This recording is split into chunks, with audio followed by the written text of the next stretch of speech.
Hello बच्चों, कैसे हो आप सभी। मैं आशा करता हूँ कि आप सभी स्वस्थ होंगे, मस्त होंगे और आपकी पढ़ाई भी बहुत बेहतरीन तरीके से चल रही होगी। तो बच्चों, आज आपको मैं क्या पढ़ाने वाला हूँ वो आपने बाहर थंबनेल में ही देख लिया होगा कि सबसे बाहर आपको लिखा हुआ मिलेगा 50 क्वेश्चन एमसीक्यू पुष्टि पादप में लैंगिक जनन के। ठीक है, यही थंबनेल पर लिखा हुआ था। इसी को देख करके आपने वीडियो को चालू किया है। तो जी हाँ, बिल्कुल सही आपने देखा है और बिल्कुल सही वीडियो के ऊपर आप आए हैं, जहां पर मैं आपको पढ़ाऊंगा 50 एमसीक्यू क्वेश्चन। 50 एमसीक्यू क्वेश्चन बताऊंगा जो आपके लिए वेरी वेरी इंपॉर्टेंट होने वाले हैं। ठीक है, और टॉपिक जो होगा वो होगा पुष्पीय पादप में लैंगिक जनन। पुष्पीय पादप में लैंगिक जनन, इस टॉपिक के ऊपर मैं आपको बताऊंगा 50 क्वेश्चन। अगर इसको इंग्लिश में कहें तो कहते हैं हम सेक्सुअल रिप्रोडक्शन इन फ्लावरिंग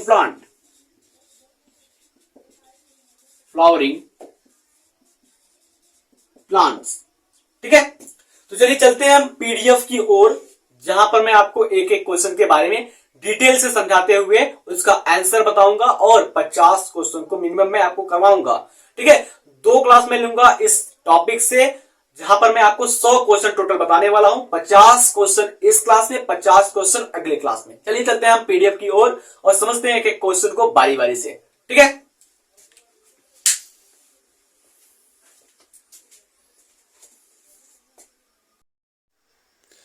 तो पहला क्वेश्चन है कि अगुणित भ्रूणपोष निम्नांकित में किसी विशेषता बताइए। यानी कि आपको क्या बताना है कि अगुणित भ्रूणपोष जो होता है वो किसमें पाया जाता है, इसकी क्या विशेषता है। तो सबसे पहले अगर हम ऑप्शन की बात करते हैं तो पहला ऑप्शन है आवृत्तबीजी, दूसरा ऑप्शन है अनावृत्तबीजी, तीसरा ऑप्शन है फफूंद, चौथा ऑप्शन है शैवाल। अगर हम इसको इंग्लिश में बताएं तो जो आपका हैप्लॉइड एंडोस्पर्म होता है वो किसकी विशेषता है, किसके अंदर हैप्लॉइड एंडोस्पर्म पाया जाता है। ऑप्शन दिया गया आपको एंजियोस्पर्म, जिम्नोस्पर्म, फंजाई एंड शैवाल, जिसको एल्गी कहते हैं। तो अगर हम बात करते हैं जो आपका ऑप्शन बी है, जो अनावृत बीजी है, यानी कि जो जिम्नोस्पर्म है, वो आपका राइट आंसर है और इस राइट आंसर को मैंने यहां पर लिखा भी है। चलिए आगे अगर हम बात करते हैं तो अगला क्या हो जाएगा क्वेश्चन। अगले क्वेश्चन की बात करते हैं तो क्वेश्चन नंबर 2 में आपको मिल जाएगा। देखो आंसर आपको मैंने पहले ही दिखा दिया। तो अगर हम बात करते हैं निम्नांकित में से किस पौधे में स्वपरागण होता है, यानी कि एक लिंगी पौधा, द्विलिंगी पौधा, ए और बी दोनों में, इनमें से किसी में नहीं। तो आपको आंसर पहले ही दिख गया। तो जो ऑप्शन बी है द्विलिंगी पौधा, तो उसके अंदर क्या होता है, स्वपरागण होने के चांसेस होते हैं। क्यों? क्योंकि वहां पर नर युग्मक और मादा युग्मक एक ही फूल के अंदर बनते हैं, या फिर हम कह सकते हैं कि जो नर और मादा का भाग होता है दोनों एक ही पर उपस्थित होते हैं, जिस वजह से यहां पर क्या हो सकता है, स्वपरागण हो सकता है। जैसे अगर हम बात करते हैं, देखो यहां पर इस प्रकार से हो जाएगा पुष्प, इस प्रकार से क्या होता है, पुष्प बन जाता है। और इसमें क्या हो जाएगा, ये नर युग्मक हो जाएगा, सॉरी नर वाला भाग हो जाएगा। ठीक है, जहां से नर युग्मक परागकर निकलेगा तो ये आपका क्या होगा, मादा वाला भाग हो जाएगा, फीमेल वाला। ठीक है, मादा वाला भाग हो जाएगा और ये वाला क्या हो जाएगा आपका, ये वाला हो जाएगा नर वाला भाग। ठीक है, नर जिसको मैं एन से लिख रहा हूं, मादे वाले को हमने एम से लिखा है। ठीक है, तो क्या हो जाएगा, जो द्विलिंगी पुष्प होंगे वहां पर क्या होगा, आपका स्वपरागण होगा। अगर बात करते हैं जो तीसरा क्वेश्चन है, तीसरे क्वेश्चन में क्या लिखा हुआ है कि निम्नांकित में से कौन जंगली घास है। यानी कि ये पूछ रहा है कि कौन सा जंगल वाले पानी के अंदर पाया जाता है, वो घास कौन सा है। ऑप्शन दिया गया है ट्रापा, नंबर 2 दिया गया है हाइड्रिला, नंबर 3 दिया गया है जलकुंभी, नंबर 4 दिया गया है बी और सी दोनों। तो अगर हम बताएं आपको तो जो जलकुंभी है वो क्या होता है, जलीय घास है। यानी कि अगर हम बात करते हैं, अगर आपके आसपास तालाब होगा तो तालाब के अंदर ढेर सारे जंगल के जैसे जलकुंभी पानी के अंदर लगा होगा। ठीक है, अब अगर हम बात करते हैं अगले चौथे क्वेश्चन की, तो चौथा क्वेश्चन क्या है भाई, चौथा क्वेश्चन जो है भ्रूणपोष वाले बीज को क्या कहा जाता है। यानी कि अगर हम बात करते हैं ऐसे बीज जो भ्रूण से पोषण पाते हैं उनको हम क्या कहेंगे। तो ऑप्शन पहले दिया गया है एपोकार्पिक, नंबर 2 दिया गया है बहुभ्रूणता, नंबर 3 दिया गया है एंडोकार्पिक, नंबर 4 दिया गया है एंडोस्पर्मिक। तो भैया एंडोस्पर्मिक जो होगा इसका ऑप्शन सही होगा, क्योंकि भ्रूण से जो पोषण प्रदान करते हैं या भ्रूण से जो पोषण प्राप्त करते हैं उसको हम एंडोस्पर्मिक कहते हैं, भ्रूणपोषी बीज के नाम से जानते हैं। उसके बाद अगर हम पांचवें क्वेश्चन की बात करते हैं तो पांचवा क्वेश्चन क्या है, तो वायु परागण किसमें नहीं होता है, यानी कि ये क्वेश्चन पूछ रहा है कि वायु के द्वारा परागण किसके अंदर नहीं होता है। ऑप्शन दिया गया है घास जिसको हम घास कहते हैं, मक्का जिसको हम मेज कहते हैं, गेहूं जिसको हम वीट कहते हैं। उसके बाद ऑप्शन है आपका सेवेलिया। तो भैया जो सेवेलिया होता है उसके अंदर परागण वायु के द्वारा नहीं होता है। सेवेलिया क्या है, एक प्रकार का जलीय पौधा है, यहाँ पर परागण जल के द्वारा होता है।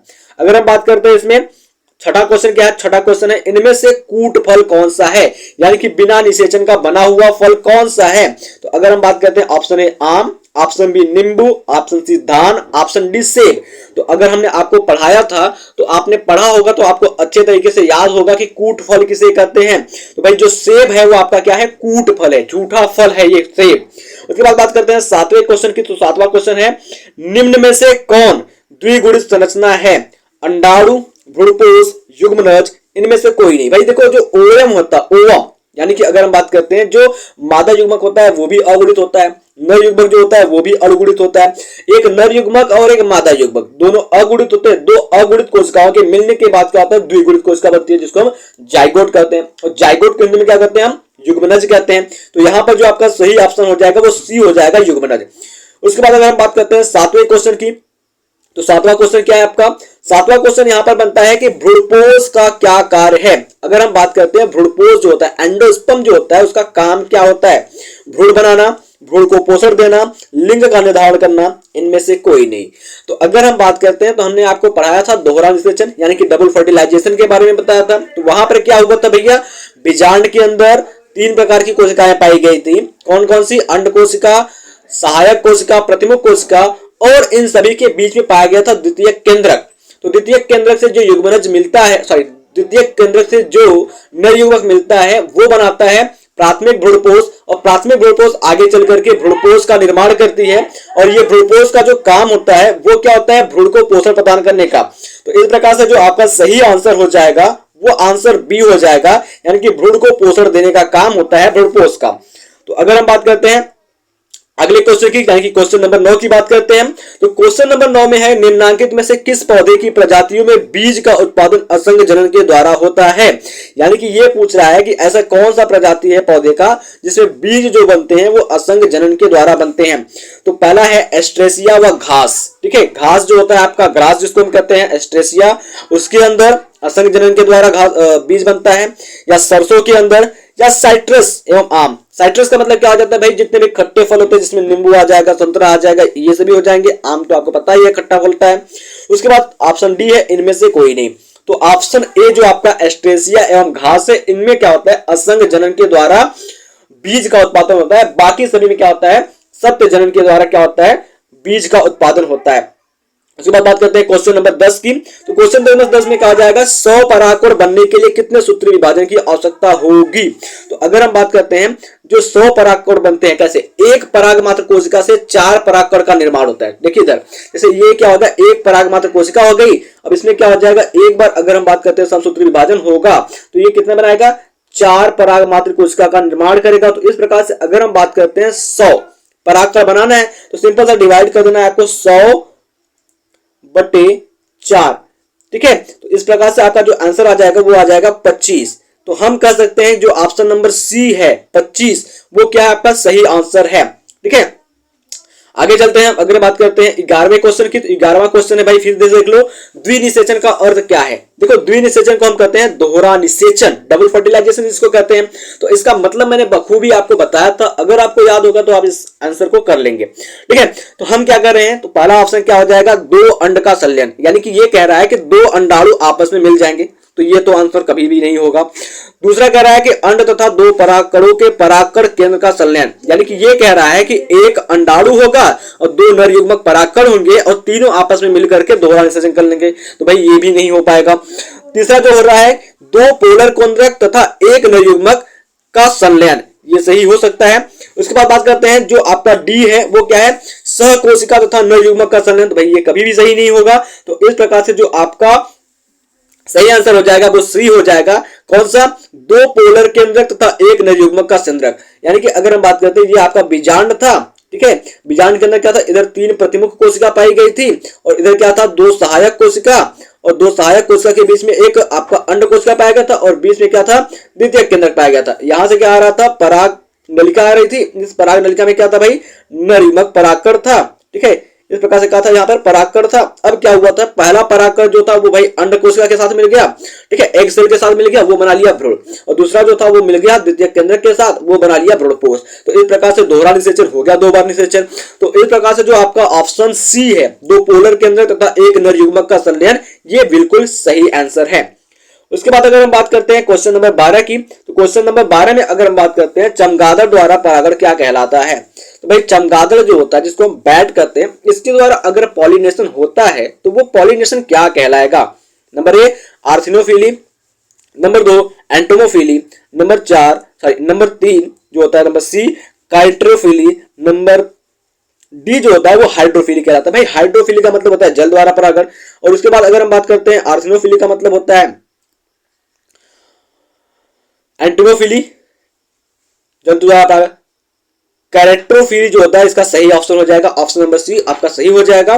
उसके बाद अगर हम बात करते हैं अगले क्वेश्चन की, जिसमें आपको मिल जाता है घोंघे द्वारा जो परागण होता है वो क्या कहलाता है। यानी कि जो आपका स्नेल होता है, जिसको हम घोंघा कहते हैं, उसके द्वारा अगर परागण होगा तो क्या कहलाएगा? Malacophily, zoophily, anemophily, hydrophily. तो आपका जो सही आंसर है वो आपका पहला है मेलिकोफिली, ये घोंघे द्वारा परागण कहलाता है। तो अगले क्वेश्चन की ओर चलते हैं। क्वेश्चन नंबर 14 है। यहां पर हम पढ़ते हैं कि बिना निषेचन के फल के विकास को क्या कहते हैं। यानी कि फल तो बन रहा है लेकिन बिना निषेचन का बन रहा है। तो आपको यहां पर अगर हम ऑप्शन की बात करते हैं तो देखो यहां पर थोड़ा सा ऑप्शन उल्टा लिखा गया है, देखते हैं।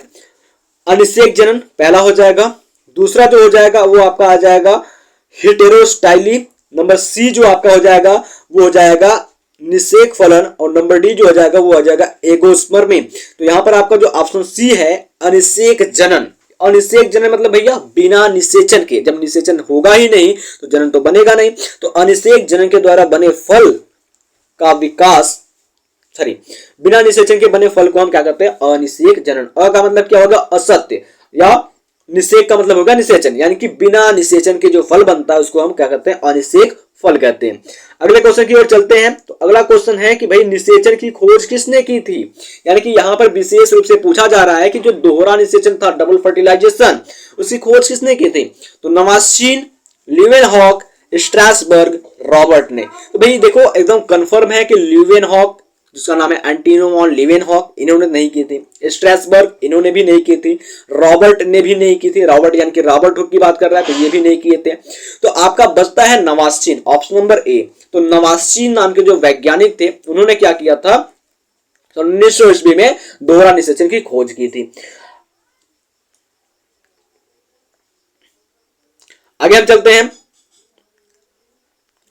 जीन परिपक्व बीजों में भ्रूणपोष को कहते हैं endospermic, endospermic, non endospermic, polyembryony, एपोकार्पी। यानी कि एपोकार्पी की बात करते हैं तो यहां पर जो आपका हो जाएगा, जो बीज होते हैं वो भ्रूण के द्वारा पोषण प्रदान करते हैं। यानी कि ऐसे बीज जिनमें भ्रूण के द्वारा भोजन प्राप्त होता है उसको हम कहते हैं भ्रूणपोषी। यानी कि भ्रूणपोषी को इंग्लिश में कहते हैं एंडोस्पर्मिक। तो ऑप्शन ए जो है वो आपका सही ऑप्शन है। मैंने तो ऑप्शन आपको पहले ही दिखा दिया आंसर, खैर कोई बात नहीं। अगले क्वेश्चन की ओर चलते हैं, जो 17वां क्वेश्चन है। 17वें क्वेश्चन की बात करते हैं तो यहाँ पे क्या है? जाइगोट से भ्रूण बनने की प्रक्रिया को क्या कहते हैं। यानी कि ये पूछ रहा है कि जो युग्मनज होता है, युग्मनज से जो भ्रूण बनता है उसको क्या कहते हैं। तो भाई देखो यहाँ पर दिया गया एम्ब्रोजेनी, भ्रूणकोश विकास, भ्रूणपोष विकास, पार्थेनोकी। ठीक है, जो ऑप्शन ए है वो आपका सही है, एम्ब्रियोजेनी। एम्ब्रियोजेनी का मतलब क्या होता है? एम्ब्रियो से भ्रूण का बनना, एम्ब्रियोजेनी कहलाता है। ऑप्शन ए आपका बिल्कुल सही है। चलते हैं 18वें क्वेश्चन की ओर। 18वां क्वेश्चन क्या कह रहा है? देखो, परिभ्रूणपोष किससे बचा हुआ भाग होता है। यानी कि ये जो आपका पेरी एंडोस्पर्म होता है वो किसका बचा हुआ भाग होता है, किसका शेष भाग होता है? बीजांडकाय का, भ्रूण का, भ्रूणपोष का, अध्यावरण का। जो आपका ऑप्शन सही है वो ऑप्शन नंबर ए है। बीजांडकाय का जो बचा हुआ भाग होता है वो परिभ्रूणपोष कहलाता है। ठीक है, अगले क्वेश्चन की ओर चलते हैं। Question number 19। क्वेश्चन नंबर 19 की अगर हम बात करते हैं तो क्वेश्चन नंबर 19 में आता है कि इनमें किसमें एरियल नहीं पाया जाता है। यानी कि ये पूछ रहा है कि जो एरियल मतलब कि वायु भाग जो होता है वो किसमें नहीं पाया जाता है। शरीफा में, लीची में, आम में, मिर्ष्टिका में। तो अगर हम बात करते हैं जो ऑप्शन नंबर सी है वो आपका आम है, इसके अंदर एरियल नहीं पाया जाता, एरियल नहीं पाया जाता है। अगले क्वेश्चन की ओर चलते हैं। 20वां क्वेश्चन। 20वां क्वेश्चन क्या कर रहा है, तो 20वें क्वेश्चन की बात करते हैं। इनमें से कौन नर युग्मक के संयोजन करके भ्रूण बनाता है। ये पूछ रहा है कि कौन सी कोशिका नर युग्मक के साथ मिलेगी और मिलकर के भ्रूण का निर्माण करेगी। तो आपने कक्षा 6 से ये पढ़ते आया होगा, फिर आपने पिछले कक्षाओं में पढ़ा होगा या हमने पढ़ाया है तो वहां पर पढ़ा होगा, या आपको बखूबी याद होगा कि नर युग्मक और मादा युग्मक आपस में मिलकर के युग्मज का निर्माण करते हैं। ठीक है, उसके बाद अगर हम बात करते हैं नर युग्मक सहायक कोशिका जो होती है वो तो कुछ नहीं कर पाएंगे।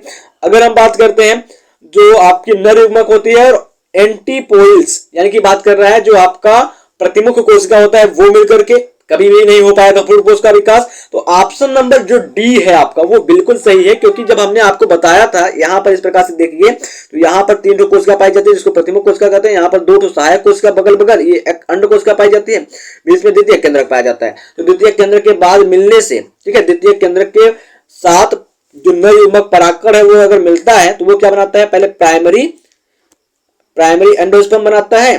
ठीक है, प्राइमरी एंडोस्पर्म बनाएगा, उसके बाद क्या हो जाएगा, ये प्राइमरी एंडोस्पर्म आगे चल करके एक परिपक्व भ्रूणपोष यानी कि एक एंडोस्पर्म का निर्माण कर लेता है और ये एंडोस्पर्म क्या करता है, भ्रूण को पोषण प्रदान करने का काम करता है। तो इस प्रकार से जो आपका ऑप्शन नंबर डी है वो बिल्कुल सही ऑप्शन है। चलिए अगले क्वेश्चन की ओर चलते हैं। तो अगला क्वेश्चन क्या है भाई आपका, अगला क्वेश्चन है कि एंटीमोफिली पर परागण निम्न में से किसके द्वारा होता है। तो भाई देखो एंटीमोफिली परागण किसके द्वारा होता है, ऑप्शन दिया गया चमगादड़ के द्वारा, कीटों के द्वारा, पक्षियों के द्वारा, चींटियों के द्वारा। तो भाई जो कीट होते हैं उसको हम कहते हैं, कीट के द्वारा जो परागण होता है उसको हम कहते हैं एंटीमोफिली। अगले क्वेश्चन की ओर चलते हैं। तो अगला क्वेश्चन क्या है यहाँ पर, ऑर्निथोफिली पर परागण किसके द्वारा होता है। तो ऑर्निथोफिली पर परागण किसके द्वारा होता है, ऑप्शन क्या है आपका, नंबर ए मनुष्य, नंबर बी पवन यानी कि हवा, नंबर सी पक्षी, नंबर डी कीट। तो आपका नंबर सी जो है पक्षी, उसके द्वारा परागण जो होता है उसको कहते हैं ऑर्निथोफिली। उसके बाद बात करते हैं 23वें क्वेश्चन की, वेलिसनेरिया में किस प्रकार का परागण होता है। तो भैया वेलिसनेरिया क्या है, एक प्रकार का जलीय पौधा है और इसमें जो परागण की क्रिया होगी वो जल द्वारा होगी, न कि वायु के द्वारा, न कि कीट के द्वारा, न कि पक्षी के द्वारा। तो इस प्रकार से जो आपका पहला ऑप्शन है वो सही है और ये जो क्वेश्चन है वो 2023 के पहले सेट में पूछा गया है। ठीक है, तो वीवीआईपी ये क्वेश्चन है। अगले क्वेश्चन की बात करते हैं। तो अगला क्वेश्चन आपका आ जाता है कि एनिमोफिली परागण निम्न में से किसके द्वारा होता है। भाई एनिमोफिली की बात कर रहा है तो एनिमो का मतलब क्या हो जाएगा, ऑप्शन पहले पढ़ लेते हैं, वायु द्वारा परागण, पक्षी द्वारा परागण, कीट द्वारा परागण, जल द्वारा परागण। तो आपका जो ऑप्शन हो जाएगा वो हो जाएगा वायु के द्वारा जो परागण होता है उसको हम कहते हैं एनिमोफिली।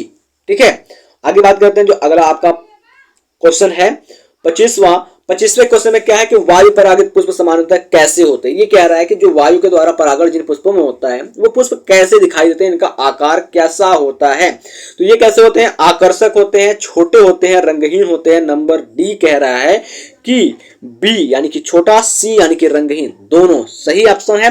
तो अगर हम उत्तर की बात करते हैं तो जो आपका आंसर है वो डी है, यानी कि ये जो वायु परागित पुष्प होते हैं भाई वो इतने छोटे होते हैं कि उस पर किसी भी कीट का बैठना या किसी जानवर के शरीर से उनके परागकण का लगना संभव तो हो नहीं सकता। तो वो छोटे होंगे और रंगहीन होंगे। तो ऐसे आपने बहुत सारे पुष्प को देखा होगा जो छोटे हैं और रंगहीन हैं और इसमें परागण की क्रिया जो होती है वो हवा के द्वारा होती है। उसके बाद बात करते हैं 26वें क्वेश्चन की। तो 26वां क्वेश्चन क्या है भाई, चींटियों द्वारा परागण को हम क्या कहते हैं, ऑर्निथोफिली, मिकोफिली, मल्कोफिली, कॉपरोटियोफिली। तो अगर हम बात करते हैं आंसर की तो आंसर नंबर बी जो मार्मिकोफिली होता है उसको हम चींटियों द्वारा परागण कहते हैं। अगले क्वेश्चन की बात करते हैं 27वां क्वेश्चन क्या है आपका। तो 27वें क्वेश्चन की बात करते हैं, सामान्यतः कैप्सेला में भ्रूणपोष होता है। तो कैप्सेला बर्सा पेस्टेरिस नाम की एक पौधा है, इससे पूछा जा रहा है कि भ्रूणपोष कैसे होता है।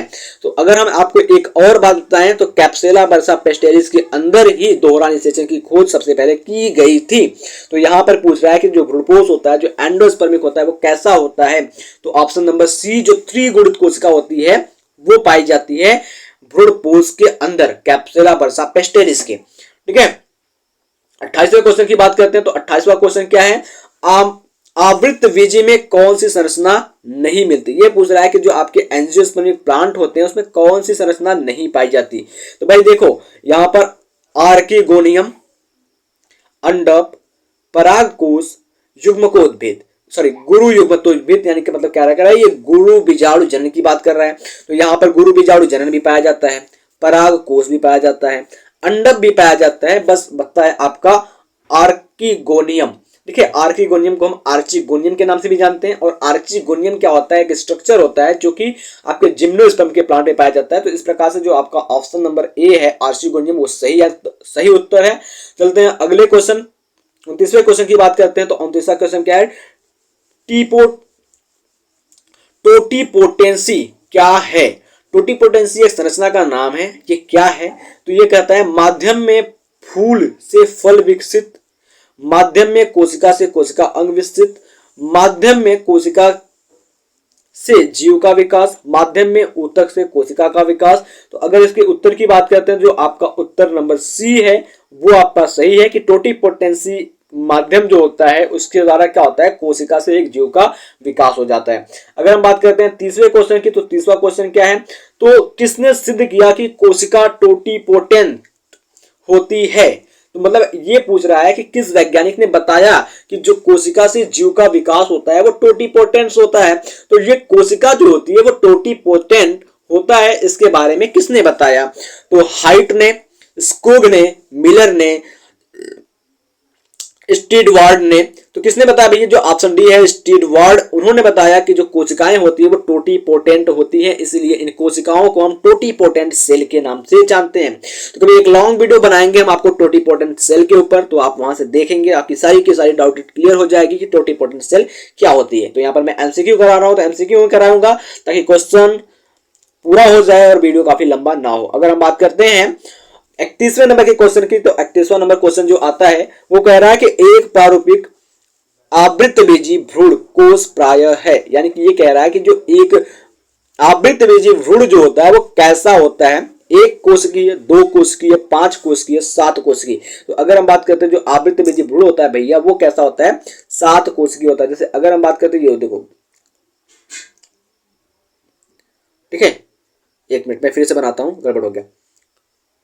ओहो, चलो ये आपका क्या होगा, 1 2 3, इधर हो गया 1 2 3, 1 2। तो अगर हम बात करते हैं तो ये क्या है, 3 ठो कोशिकाएं हैं। ठीक है, ये तीनों क्या है, कोशिका है, ये भी 3 क्या है, कोशिका है, और ये 2 क्या है, केंद्रक है। तो अगर हम बात करते हैं तो 1 2 3, ये 3 भी आपकी प्रतिमुख कोशिका है। आगे हम बात करते हैं 2 सहायक कोशिका और 1 अंड कोशिका। तो 3 ऊपर 3 नीचे, ये 6 कोशिका होगी, और बीच में पूरा बड़ा सा कोशिका है जिसको हम कहते हैं मध्य भाग। तो यहां पर क्या होता है भाई, 3 अगल बगल की कोशिका, सहायक कोशिका, प्राथमिक कोशिका, अंड कोशिका मिलाकर के हो गई 6 कोशिका, और एक बीच वाली कोशिका, तो इस प्रकार से 7 कोशिका हो गई। तो अगर हम कहें कि जो आवृतबीजी भ्रूण होता है वो कैसा होता है, 7 कोशिकीय और 8 केंद्रीय होता है। कैसे, तो 3 केंद्रक प्राथमिक कोशिका की, 2 केंद्रक सहायक कोशिका की, 5 केंद्रक हो गया, 1 केंद्रक अंड कोशिका की, ये 6 केंद्रक हो गया। ठीक है, और 2 केंद्रक जिसको हम द्वितीय केंद्रक के नाम से जानते हैं वो मध्य में पाया जाता है। इस प्रकार से 8 केंद्रक हो गया। तो अगला क्वेश्चन शायद यही बनने वाला है कि जो आवृतबीजी भ्रूणपोष होता है वो 7 केंद्रीय 8 कोशिकीय होता है या 8 केंद्रीय 7 कोशिकीय होता है। तो अभी हमने आपको बता दिया कि जो आवृतबीजी पादप का भ्रूणपोष होता है वो 7 कोशिकीय होता है और 8 केंद्रीय होता है। तो इस प्रश्न के उत्तर की बात करते हैं तो ऑप्शन नंबर डी जो है वो सही है, क्योंकि ये 7 कोशिकीय होता है। अगले क्वेश्चन की बात करते हैं तो बीजांड के बीजांडकाय में पाए जाने वाली रचना को स्पोरोफाइट की अंतिम अवस्था है, उसे क्या कहते हैं। ये क्या कह रहा है कि जो बीजांड के अंदर बीजांडकाय पाई जाती है उसके अंदर जो संरचना पाई जाती है स्पोरोफाइट, वो क्या एक अंतिम अवस्था है, तो उसे हम क्या कहते हैं, गुरु बीजाणु, मातृ कोशिका, लघु बीजाणु मातृ कोशिका, सहायक कोशिका, इनमें से कोई नहीं। जो आपका ऑप्शन नंबर ए है वो सही है, गुरु बीजाणु मातृ कोशिका कहते हैं, क्योंकि गुरु बीजाणु मातृ कोशिका में चतुष्टय वृद्धि होती है या फिर इसमें अर्धसूत्री विभाजन होता है, जिसके वजह से क्या होती है, एक अंड युग्मक का निर्माण होता है। ठीक है, अगले क्वेश्चन की बात करते हैं। तो अगला क्वेश्चन क्या है, प्रोगैमी, जिसको हम प्रोगैमी के नाम से जानते हैं। तो प्रोगैमी में पराग नलिका किससे होकर भ्रूणपोष तक पहुंचती है। तो ये पूछ रहा है कि जो प्रोगैमी होती है, एक प्रोसेस है पराग नलिका के पहुंचने का भ्रूणपोष के अंदर, तो वो किस भाग से ये पहुंचता है प्रोगैमी के अंदर। तो अगर हम बात करते हैं चैलाजा यानी कि निभाग भाग की ओर, इंटेगुमेंट यानी कि फ्यूनिकल, माइक्रोपाइल यानी कि बीजांड द्वार, सभी को भेजती हुई। तो भैया जो ऑप्शन डी है ये बिल्कुल गलत है। अब अगर हम बात करते हैं चैलाजा यानी कि निभाग भाग, इसकी ओर से कभी नहीं पहुंचेगा। कोई भी पराग नलिका जो होगा वो कैलाजल भाग की ओर से प्रवेश कर ही नहीं सकता। इंटेगुमेंट इसकी ओर से भी प्रवेश नहीं कर सकता। ऑप्शन सी बचता है आपका माइक्रोपाइल, जिसको हम बीजांड द्वार कहते हैं। तो जब भी पराग नलिका प्रवेश करेगी वो बीजांड द्वार की ओर से ही प्रवेश करेगी। तो इस प्रकार से जो आपका ऑप्शन नंबर सी है वो बिल्कुल सही है। चलते हैं अगर हम बात करते हैं 34वें क्वेश्चन की। तो 34वां क्वेश्चन क्या है, आवृत्त बीज पादप में बीज के निर्माण समय द्वितीय केंद्रक परिवर्तित हो जाता है, भ्रूण में, भ्रूणपोष में, बीज पत्र में, बीज चोल में। तो भाई देखो, बीज पत्र और बीज चोल, ऑप्शन सी और ऑप्शन डी एकदम से गलत हैं।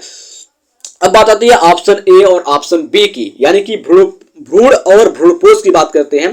तो जो द्वितीय केंद्रक होता है भाई वो भ्रूणपोष बनाता है, और जो आपका अंड कोशिका होती है वो भ्रूण का निर्माण करती है। ये आपका 34वां क्वेश्चन हो गया। अब अगर हम बात करते हैं 35वें क्वेश्चन की, तो 35वां क्वेश्चन क्या कहलाता है भाई, परागकोश भित्ति में इनमें से कौन सा सही है। ठीक है, एक पूछ रहा है, सॉरी कौन सा नहीं है, परागकोश भित्ति में इनमें से कौन सा नहीं है ये पूछ रहा है। तो एंडोथीसियम, मध्यपरस, टैपिटम, इंटेगुमेंट। तो ऑप्शन नंबर डी जो इंटेगुमेंट है वो नहीं पाया जाता है परागकोश के भित्ति में। एंडोथीसियम पाया जाता है, मध्यपरस पाया जाता है, टैपिटम पाया जाता है। ठीक है, जैसे अगर हम बात करते हैं जो परिपक्व परागकोश का आरेख होता है वो कुछ इस प्रकार से होता है। वो आपने अगर पढ़ा होगा तो आपको बखूबी याद होगा। तो भाई देखो, जितना भी क्वेश्चन मैं आपको बता रहा हूँ सब के सब आप अच्छे से पढ़ लीजिए ताकि आपका काम बन जाए। ठीक है, तो बस मैं इतना ही चाहता हूँ कि आप सभी पास हो जाएं अच्छे नंबर से। पास नहीं हो जाएं, बस आप अच्छे नंबर से पास हो जाएं। इस प्रकार से जो आपका परिपक्व परागकोश होता है वैसा होता है। और यहाँ पर क्या होते हैं, परागकण जो होते हैं वो उपस्थित होते हैं। तो अगर हम बात करते हैं तो यहाँ पर एंडोथेसियम पाया जाता है, मध्यपरस पाया जाता है, टैपिटम पाया जाता है, लेकिन इंटेगुमेंट नाम की कोई भी संरचना कहीं पर नहीं पाई जाती है। चलते हैं अगर हम बात करते हैं 36वें क्वेश्चन की। तो 36वां क्वेश्चन क्या हो जाता है भाई आपका, 36वां क्वेश्चन हो जाता है कि भ्रूणकोश में निम्नलिखित में से कौन सा नहीं पाया जाता। यानी कि ये पूछ रहा है कि भ्रूणकोश जो होता है, एक पोष होता है और एक कोष होता है। पोष का मतलब होता है पोषण देने वाला, कोष का मतलब होता है उसमें स्थान रहने वाला। तो नंबर ए है अंड समुच्चय, नंबर बी है दो ध्रुवीय केंद्रक यानी कि सेकेंडरी पोलर न्यूक्लियाई, नंबर 3 है गुरु बीजाणु जनन कोशिका, नंबर डी है एंटीपोल्स। तो आपका जो ऑप्शन सी है गुरु बीजाणु जनन कोशिका, ये नहीं पाया जाता है भ्रूणकोश के अंदर। अगर हम बात करते हैं 37वें क्वेश्चन की, तो 37वां क्वेश्चन आपका क्या कहता है कि केंद्रीय भ्रूणपोष में प्राथमिक भ्रूणपोष केंद्रक के विभाजन के बाद, ठीक है, अगर ये पूछ रहा है कि जो आपका केंद्रीय भ्रूणपोष होता है उसमें प्राथमिक भ्रूणपोष केंद्र विभाजन के बाद बनता है, तो उसके बाद क्या होगा, कोशिका भित्ति का निर्माण होगा। कोशिका भित्ति का निर्माण नहीं होता है, एक बड़ी तथा छोटी कोशिका बनती है, इनमें से कोई नहीं। तो आपका ऑप्शन नंबर जो बी है वो सही है कि कोशिका भित्ति का निर्माण नहीं होगा। कोशिका भित्ति का निर्माण नहीं होता है। और अगले क्वेश्चन की बात करते हैं, 38वां क्वेश्चन क्या है, निषेचन यानी कि फर्टिलाइजेशन क्या है। भाई आपको सिंपल सा पता होगा कि एक नर युग्मक एक मादा युग्मक आपस में मिलते हैं तो उसको हम कहते हैं निषेचन। तो ऑप्शन नंबर अगर हम पढ़ते हैं तो ए में क्या आता है, अंडा तथा नर न्यूक्लियस के संयोजन, अंडा तथा सेकेंडरी न्यूक्लियस के संयोजन, अंडा तथा सिनर्जिट कोशिका के संयोजन की बात करते हैं। नंबर डी इनमें से कोई नहीं। तो आपका जो आंसर हो जाएगा वो ए हो जाएगा, अंडा तथा न्यूक्लियस यानी कि मादा कोशिका, मादा युग्मक, नर युग्मक के जो केंद्रक होते हैं उनके संलयन से क्या होता है, निषेचन की प्रक्रिया पूर्ण होती है। अब अगर बात करते हैं 39वें क्वेश्चन की, तो 39वां क्वेश्चन क्या हो जाता है कि द्विनिषेचन की खोज किसने की थी। तो द्विनिषेचन की खोज आपका नमास्चिन नाम के वैज्ञानिक थे, उन्होंने किया था। और स्ट्रासबर्ग ने क्या किया था, स्ट्रासबर्ग ने किसी अन्य चीज की खोज की थी, रॉबर्ट हुक ने कोशिका की खोज की थी और ल्यूमेन हॉक ने क्या किया था, निषेचन की खोज की थी। तो अगले क्वेश्चन की बात करते हैं जो आपका 40वां क्वेश्चन आ जाता है। तो चीर अस्थायी बाह्यदल निम्न में से किसमें पाया जाता है? तो बैगन में, आम में, कद्दू यानी कि लौकी के अंदर, सॉरी कोड़े के अंदर, लीची एक फल का नाम है। तो अगर हम बात करते हैं चीर अस्थायी जो बाह्यदल होता है वो पाया जाता है आपके बैगन के अंदर। उसके बाद बात करते हैं क्वेश्चन नंबर 41वां की। क्वेश्चन नंबर 41वां क्या है? युग्मनज क्या होता है, यानी कि गैमेट क्या होता है? ये अगुणित होता है, द्विगुणित होता है, त्रिगुणित होता है, यानी कि इसमें हैप्लॉइड सेल होते हैं, डिप्लॉइड सेल होते हैं, ट्रिप्लॉइड सेल होते हैं, या फिर इनमें से कोई नहीं। तो भाई एक नर युग्मक एक मादा युग्मक के मिलने से क्या होते हैं, एक द्विगुणित कोशिका का निर्माण होता है जिसको हम जाइगोट यानी कि युग्मनज कहते हैं। तो युग्मनज जो होता है वो भाई द्विगुणित कोशिका है। इस प्रकार से ऑप्शन नंबर बी जो आपका है बिल्कुल सही है। चलते हैं 42वें क्वेश्चन की ओर। 42वां क्वेश्चन क्या कर रहा है? बहुभ्रूणता सबसे ज्यादा किसमें देखने को मिलती है? जिम्नोस्पर्म, टेरिडोफाइटा, आवृतबीजी, ब्रायोफाइटा, यानी कि बात करते हैं अनावृतबीजी, टेरिडोफाइटा, आवृतबीजी और ब्रायोफाइटा। तो सबसे ज्यादा जो आपको बहुभ्रूणता देखने को मिलेगी वो ऑप्शन नंबर ए जिम्नोस्पर्म, यानी कि बात कर रहे हैं अनावृतबीजी के अंदर सबसे ज्यादा आपको बहुभ्रूणता यानी कि प्लियोट्रॉपी देखने को मिल जाती है। क्वेश्चन नंबर 43 की बात कर रहे हैं तो क्वेश्चन नंबर 43 में आपका जो क्वेश्चन है बहुभ्रूणता की खोज किसने की थी? तो ये एक वैज्ञानिक का नाम पूछ रहा है कि जो प्लियोट्रॉपी है उसकी खोज किस वैज्ञानिक ने की थी? तो option number 1 Antonie van Leeuwenhoek, option number B Mendel, option number C नवासीर, option number D Robert Hooke. तो आपका जो सही आंसर है वो है एंटोनी वॉन लीवेनहॉक ने क्या किया था? प्लियोट्रॉपी बहुभ्रूणता की खोज की थी जिम्नोस्पर्म यानी कि आवृतबीजी पौधे के अंदर। चलते हैं अगले हम 44वें क्वेश्चन की ओर चलते हैं, 44 नंबर क्वेश्चन की ओर चलते हैं। तो यहां पर क्या है आपका? निम्न में से कौन कायिक प्रवर्धक नहीं है? प्रकंद, चूसक, शाखा तथा चल बीजाणु। ये पूछ रहा है कि जो वेजिटेटिव रिप्रोडक्शन होता है उसमें से किसमें वेजिटेटिव प्रोडक्शन नहीं हो रहा है? तो अगर हम बात करते हैं जो ऑप्शन नंबर आपका डी है, चल बीजाणु द्वारा जो जनन होता है उसको हम कायिक प्रवर्धन नहीं कहते हैं, क्योंकि चल बीजाणु में क्या होता है, जो आपके क्लेमाइडोमोनास होते हैं उसके अंदर चल बीजाणु द्वारा जनन होता है, जो ईस्ट होता है उसके अंदर चल बीजाणु द्वारा जनन होता है। तो यहाँ पर क्या होते हैं, कोशिका के अंदर ढेर सारे युग्मनक बीजाणुओं का निर्माण होता है, जो कोशिका फट जाने के बाद क्या होते हैं, ढेर सारे जीवों का निर्माण हो जाता है। तो अगले क्वेश्चन की ओर चलते हैं, 45वें नंबर के क्वेश्चन की ओर। तो निषेचन के पश्चात बीजांड परिवर्तित हो जाता है। ये पूछ रहा है कि जो निषेचन होता है, दोहरा निषेचन होता है, उसके बाद जो बीजांड होता है वो किस रूप में बदल जाता है? तो अगर हम बात करते हैं तो पहला है मध्यावरण, नंबर बी बीज, नंबर सी भ्रूण, नंबर डी भ्रूणपोष में। तो आपको हमने पढ़ाया था कि दोहरा निषेचन के फलस्वरूप अंडाशय फल में बदलता है और बीजांड बीज का निर्माण करता है। तो इस प्रकार से आपका ऑप्शन नंबर बी जो है बीज वो बिल्कुल सही है। हमने आपको पढ़ाया था कि दोहरा निषेचन के फलस्वरूप बीजांड बीज में बदल जाता है, या परिपक्व बीजांड को हम बीज के नाम से जानते हैं। ये चीजें हमने आपको बताया था और कई बार बताया था।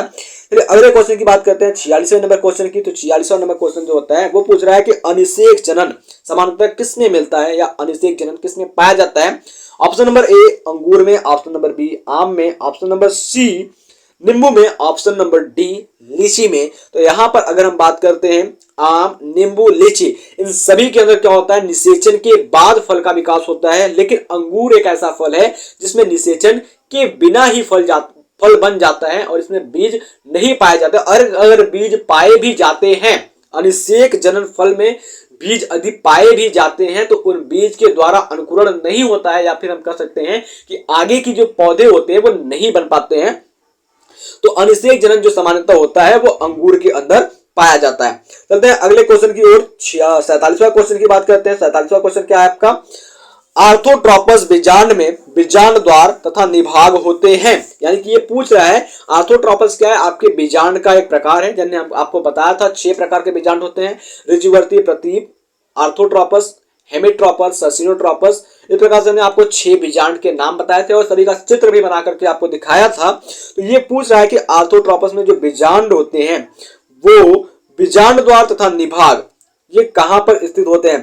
तो अगर हम बात करते हैं जो बीजांड वृंत होता है उसके तिरछे, बीजांड वृंत से 90 अंश पर, बीजांड वृंत से सीधा रेखा में पाया जाता है, बीजांड वृंत के समांतर होता है। यानी कि अगर हम बात करते हैं जो आपका ऑप्शन नंबर सी है वो सही है, बीजांड वृंत के एकदम सीध में बीजांड द्वार पाया जाता है, यानी कि फ्यूनिकल के एकदम जस्ट सीध में क्या पाया जाता है, बीजांड और माइक्रोपाइल उपस्थित होता है। चलते हैं अगर हम बात करते हैं 48वें क्वेश्चन की, तो 48वां क्वेश्चन क्या है कि बीजांड में अर्धसूत्री विभाजन होता है।